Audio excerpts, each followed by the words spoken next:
Olá, queridos, a paz. Estamos de volta com a continuação das nossas aulas de EBD.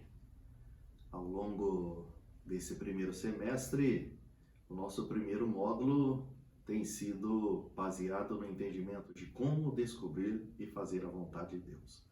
Estamos chegando hoje à nossa sétima aula. Nosso compartilhamento se faz por esta mídia por conta do momento que estamos atravessando. Você sabe que ao longo desse tempo, tivemos sempre a alegria de nos reunirmos no templo, não é? A cada domingo pela manhã, ainda preservamos esta forma e nos reunimos então para compartilhar a palavra de Deus. É o que temos feito. No entanto, dado essa situação inusitada, por conta então de mantermos o nosso compromisso do estudo, do entendimento da palavra de Deus, vamos nos valer dessa ferramenta. Nossa sétima aula. A gente continua, então, discutindo as questões de como descobrir e fazer a vontade de Deus. E dentre tudo que temos avaliado até agora, antes de continuar, eu gostaria de deixar registrado a gratidão ao pastor Fernando, que é o autor dos apontamentos, do esboço da aula básica, o material que tomamos como base da IB Fonte em Campinas. Ele gentilmente nos tem cedido e autorizado a compartilhar e com alegria fazemos isso. Continuando então nossa reflexão, vamos observar que a gente poderia estabelecer de uma forma gráfica o entendimento a respeito de como Deus nos guia, observando alguns detalhes.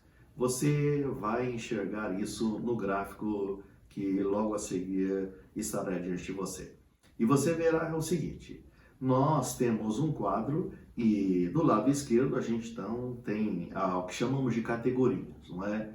Como Deus nos guia em relação a algumas áreas da vida. E em relação a essas áreas da vida, no lado direito você vai ter então as orientações de Deus em cada uma dessas áreas. Veja então que a gente pode compreender esse processo de Deus nos orientar, de Deus nos guiar, a partir do seguinte, em 3 aspectos da vida, por exemplo, ou em 3 dimensões da vivência. Em relação à nossa esfera de ação, como Deus nos guia?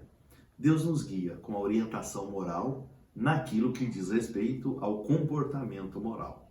Deus nos guia com orientação de sabedoria naquelas questões ou decisões que não são morais. Deus nos guia com a orientação soberana em todas as coisas. E Deus nos guia com orientação especial em casos singulares, em casos específicos. Isso em relação à esfera de ação. Já em relação à natureza da vontade de Deus, como ela se processa, nós dizemos então que em relação à orientação moral, Deus guia os crentes diretamente.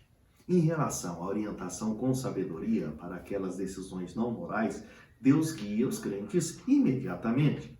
Em relação àquelas questões da vontade soberana de Deus, ou seja, em todas as coisas, a vontade de Deus, então, chega até nós, digamos, de maneira secreta. Esse direto, mais secreto, é interior, não é? É bem específico e bem individual. E a orientação específica de Deus em relação à sua vontade de maneira sobrenatural que ela acontece. Compreende isso?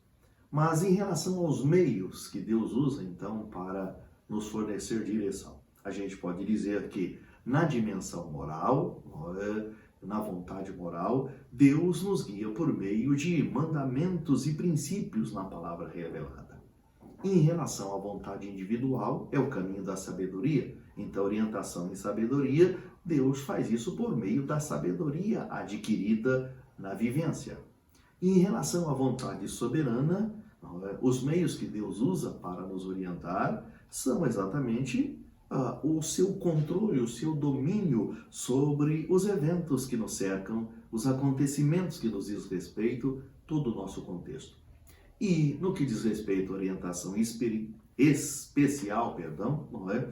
Quais são os meios? Os meios sendo, então, sobrenaturais, dizem respeito à voz divina, a anjos, sonhos ou milagres, por exemplo, como temos muito bem especificados na palavra do Senhor. Talvez a gente possa compreender melhor trazendo à luz e trabalhando um exemplo a partir do apóstolo Paulo.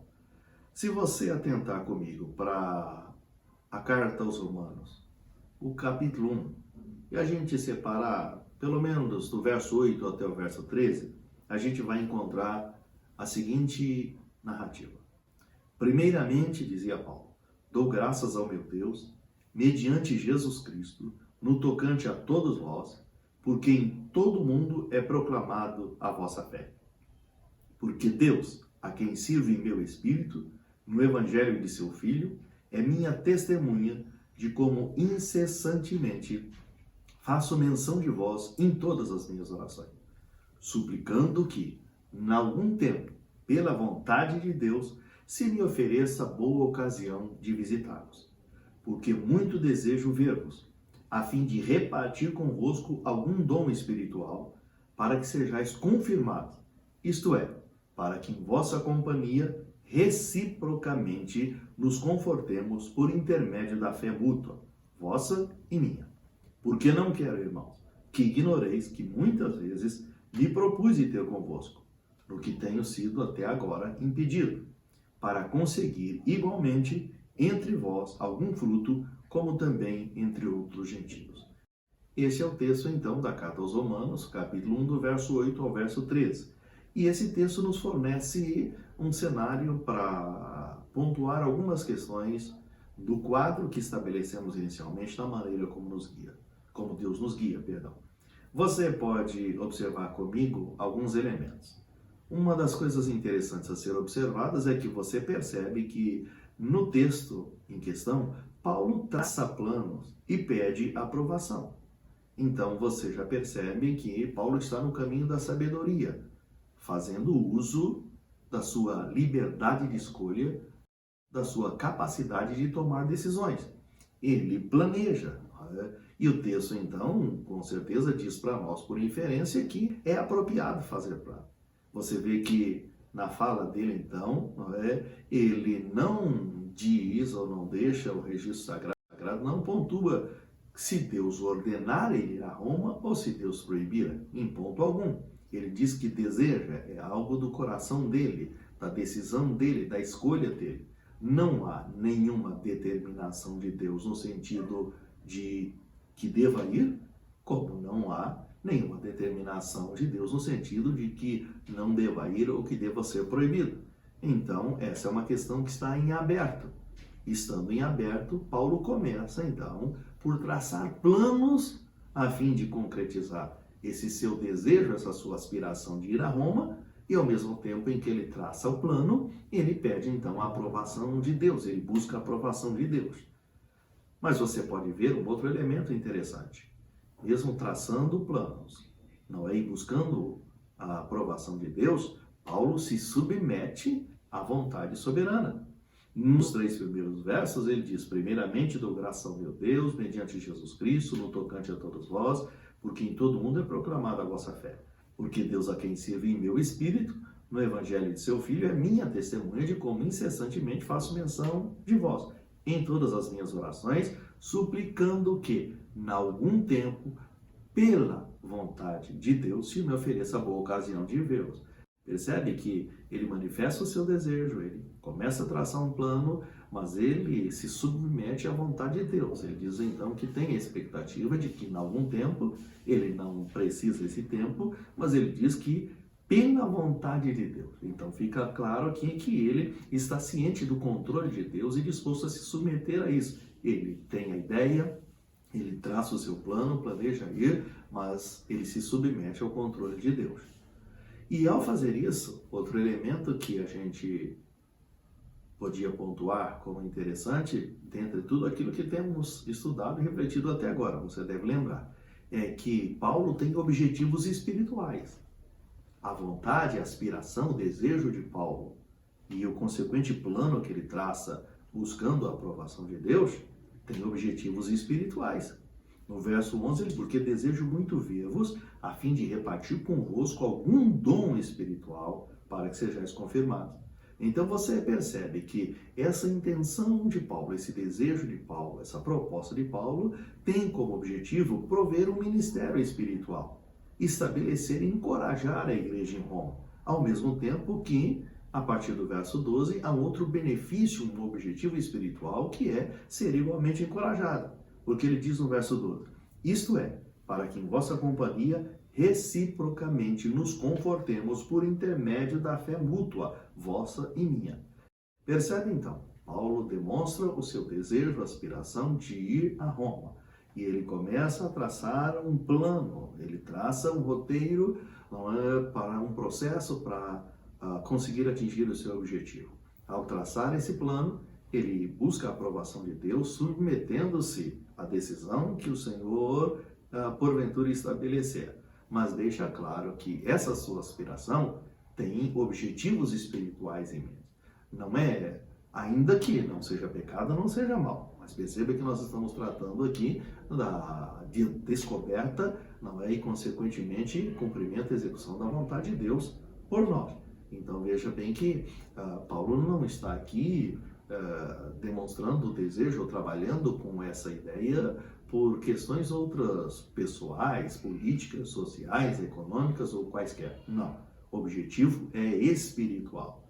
E também você vai perceber, se a gente avançar um pouco mais na carta aos Romanos, quando a gente chegar no capítulo 15, do verso 20 ao verso 29, você vê que de novo ele retoma o tema, ele trata dessa questão novamente, mas ele mostra que os motivos que ele apresenta, além dos objetivos, os motivos estão alinhados com o chamado. Ele tem objetivos espirituais por conta do chamado de Deus que pesa sobre ele.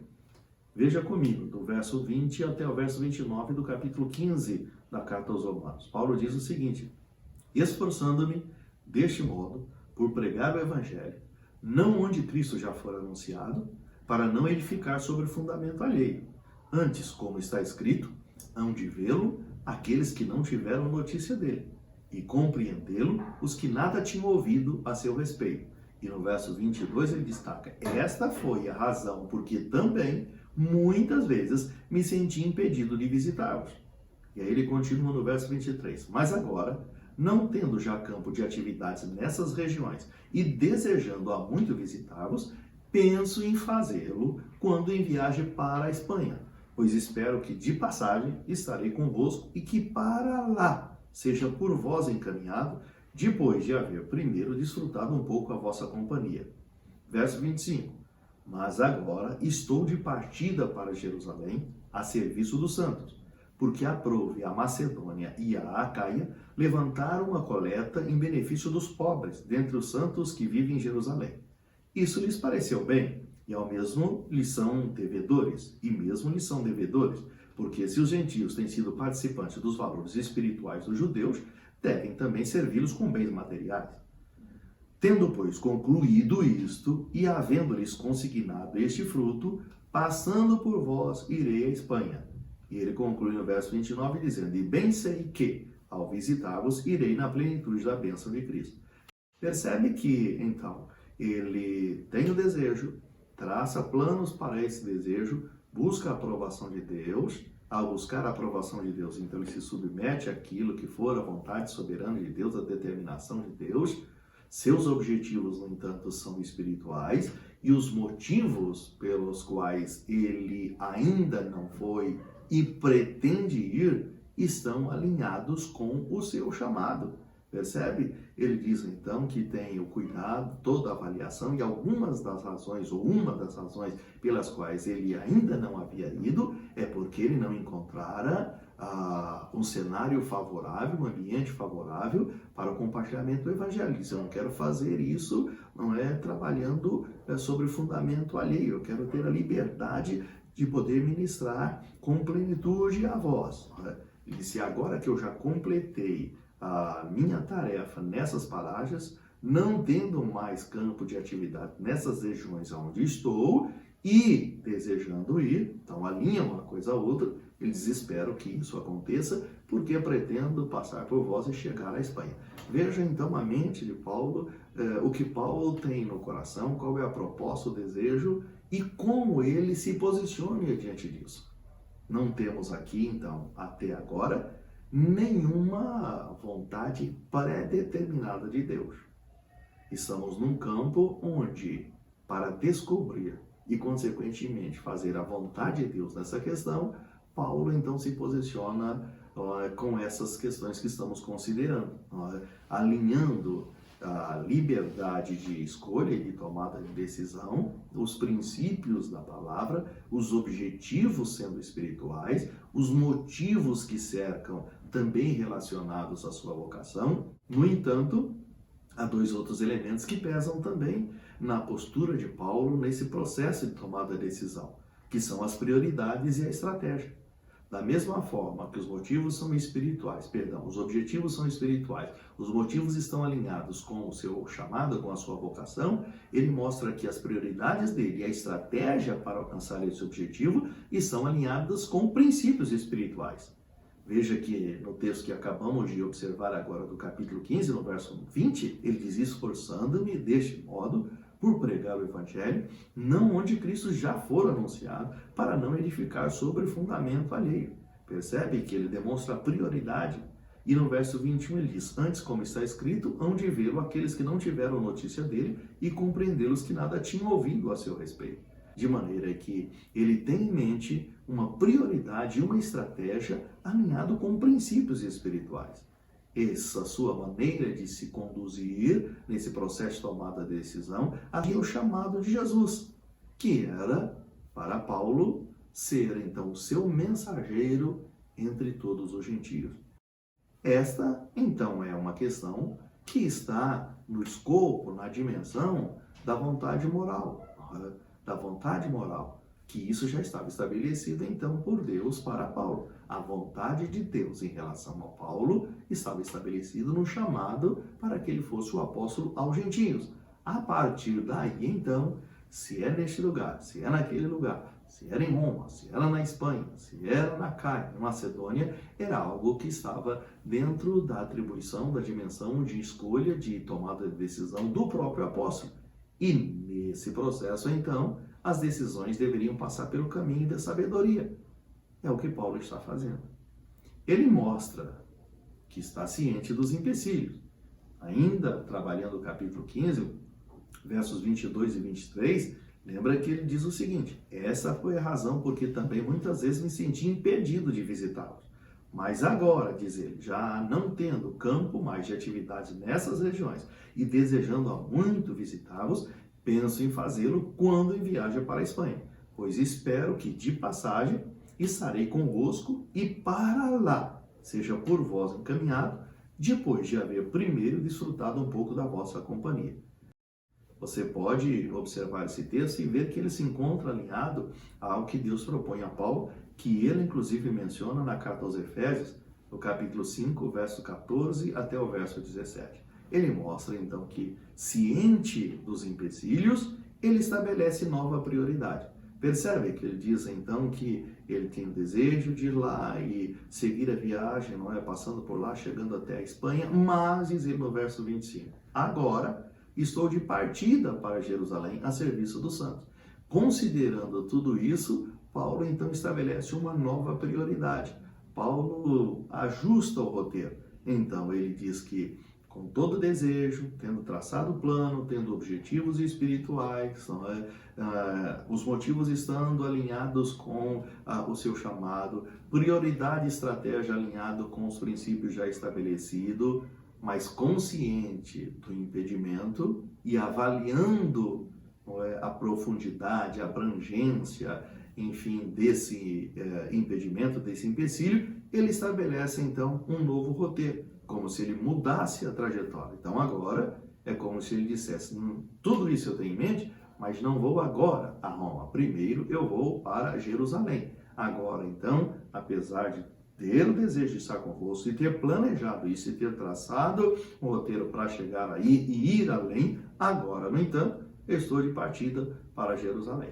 E ele diz então que vai para Jerusalém a fim de encaminhar a contribuição enviada pelas igrejas da Grécia, Macedônia e Ásia Menor. Por quê? Não só pelo fato da coleta em si, mas por conta da importância de fazer essa coleta chegar àqueles irmãos no cenário em que estavam vivendo, como sendo uma prova de amor, seja do apóstolo, seja das igrejas que contribuíram. E Paulo então entende que esse é um princípio macro, que esse é um princípio superior, um princípio prioritário, pelo qual se deva agir. De maneira então que, apesar de guardar com muita intensidade o desejo no coração de estar em Roma, de ir a Roma e até mais além, nesse momento, a prioridade por conta do amor é estar em Jerusalém e encaminhar a contribuição para os irmãos naquela cidade. E aí, então, diz ele, finalmente ir a Roma. No capítulo 1 de Romanos, no verso 11, ele diz, porque muito desejo ver-vos, a fim de repartir convosco algum dom espiritual, para que sejais confirmados. Isto é, para que em vossa companhia reciprocamente nos confortemos por intermédio da fé mútua, vossa e minha. No capítulo 15, no verso 24, ele diz, penso em fazê-lo quando em viagem para a Espanha, pois espero que de passagem estarei convosco e para lá seja por vós encaminhado, depois de haver primeiro desfrutado um pouco da vossa companhia. Você percebe que Paulo, ao ajustar o seu roteiro, ele tem em mente aquilo que nós observamos anteriormente.